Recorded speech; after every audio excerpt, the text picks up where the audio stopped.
Good day, my name is Madeline, and for my FMA 3, I will be evaluating the social mobilization program that I chose for FMA 1 using the evaluation framework that I presented for FMA 2. So these are the steps or the framework: identifying problem, program objectives, engagement and participation, communication strategy, implementation process, monitoring process, outcomes and impact evaluation, and resource use and cost effectiveness, environment, sustainability, equity and inclusion, and feedback. First one is to identify the problem, which is human trafficking. This remains a significant issue in the Philippines with various forms of exploitation and manifestations, both affecting both locals and foreign nationals. While we have made a lot of progress, there are still a lot of challenges that persist. In fact, the latest news that the Philippines ranked second worldwide for Osaic incident. There was a 2022 survey that estimated 471,416 Filipino children were trafficked to produce new child sexual exploitation material. Number two, the program objectives. The campaign aims to raise public awareness for human trafficking and sexual exploitation and the plight of its victims through a series of events that focus on survivors and target groups to reduce vulnerabilities. It also aims to prevent future crimes and enhance cooperation between state and non state actors at all levels towards a more victim centered and effective approach. Number three, the stakeholder engagement and community participation. Victims and survivors of human trafficking were involved. They were interviewed. They were part of designing the program, what works and what they think would not. They were part of all the discussions. And NGOs, INGOs, experts, and other stakeholders were also involved in sending this message in the webinars and other activities. And of course, the students and teachers actively participated. Communication and messaging strategy. The events under this campaign include interactive webinars, expert seminars, and panel discussions, as well as film screenings and creative workshops, and actually art installation or art exhibition. This is in partnership with the stakeholders in different sectors and organizations in Austria and the Philippines. The communication and messaging strategy here was to really harness the power of arts and, for example, using film screenings and the workshops to send a message and to raise awareness about human trafficking. Number five, the implementation process. A comprehensive approach involving diverse stakeholders and activities suggests that this is a well rounded implementation strategy. And with focus on survivor empowerment through creative workshops and the emphasis on collaboration with various sectors, indicate that there is a commitment to a victim centered and multifaceted approach to combating human trafficking. Those are the things that have been observed during the implementation of the program. Monitoring process. We did participant registrations and attendance records for activity tracking and documentation. We collected feedback from the stakeholders.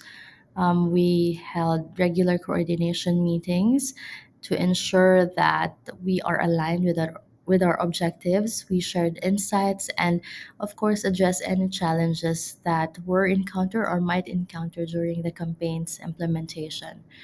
And again, it is a survivor centered approach. So we collected feedback from participants to evaluate the impact of the workshop or if it really did impact their empowerment and healing process. We had a day of hope So all the survivors who participated in the creative workshops were able to share their feedback during that time. Number four, for um, Number four is public awareness and outreach.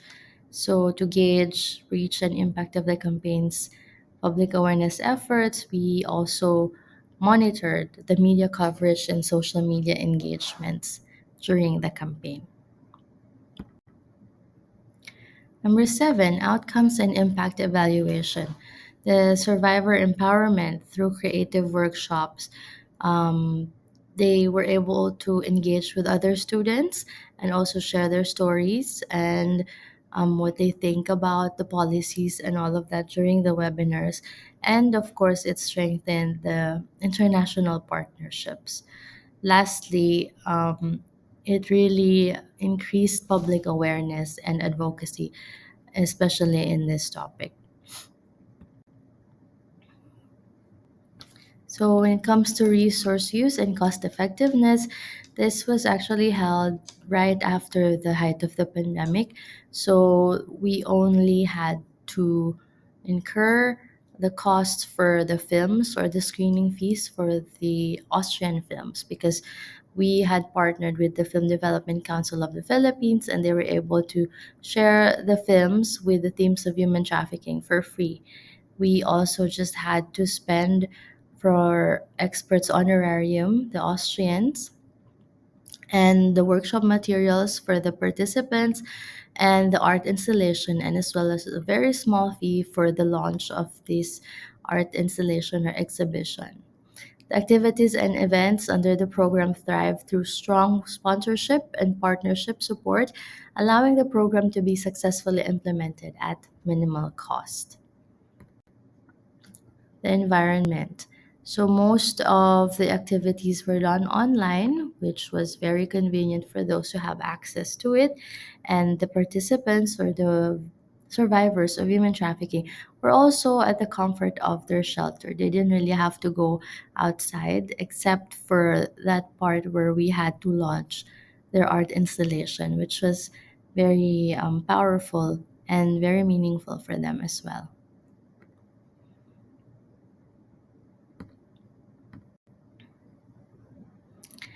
Sustainability. The program was sustained for a year, as the name implies. It was a year long campaign for against human trafficking.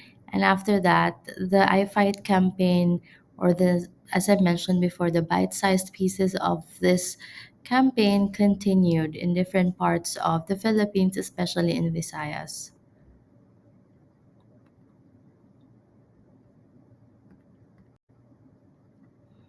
Equity and inclusion. So, how do we evaluate that? As mentioned, this is a survivor centered approach.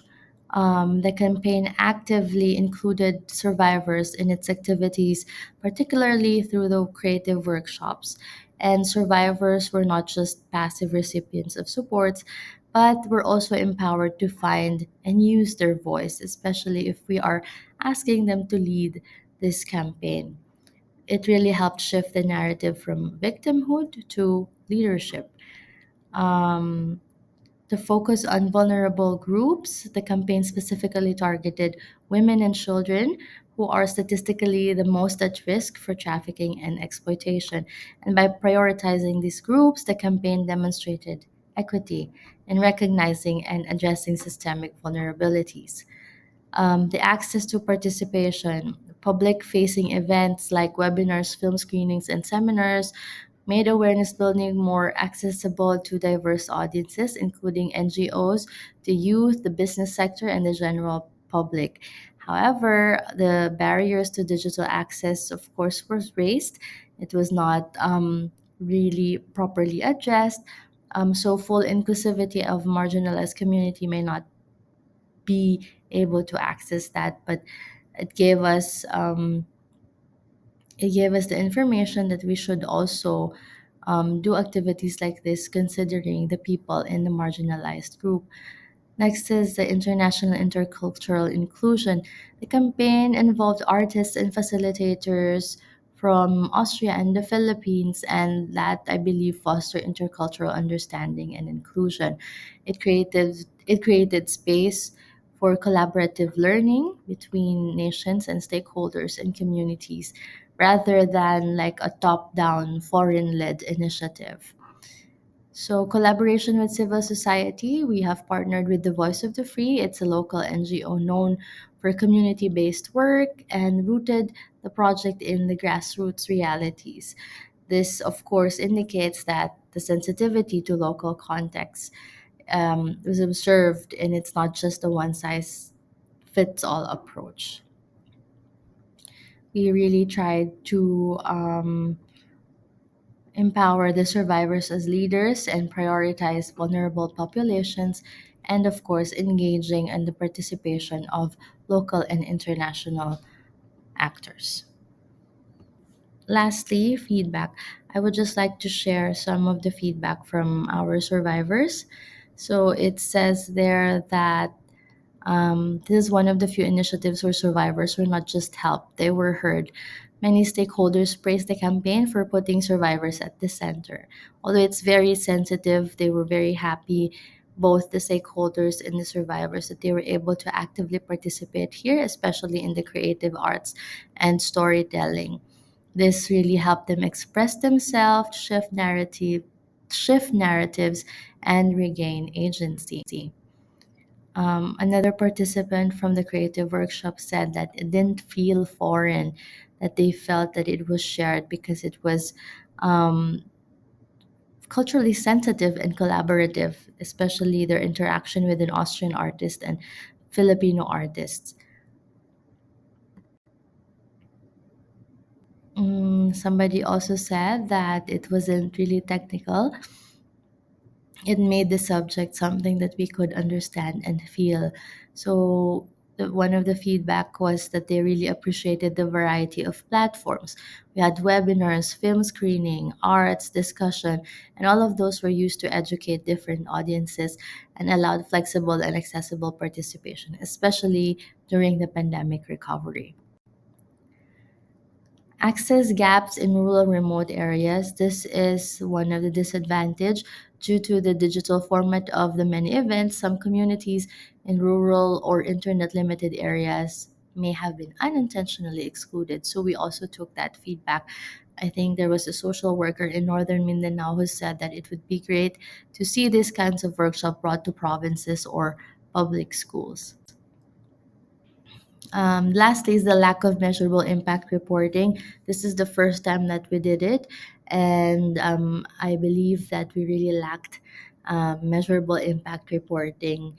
Even though these were all very inspiring, I would have loved for us to have more reliable information, data driven reporting on the campaign's reach so that we can work on that and evaluate it properly, not just for me and for others who would want to do something similar as well in the future. Overall, as maybe also my bias, I would rate this campaign maybe like a 4.3 or very good because I this is a project that is very close to my heart, and I was there when it was being conceptualized.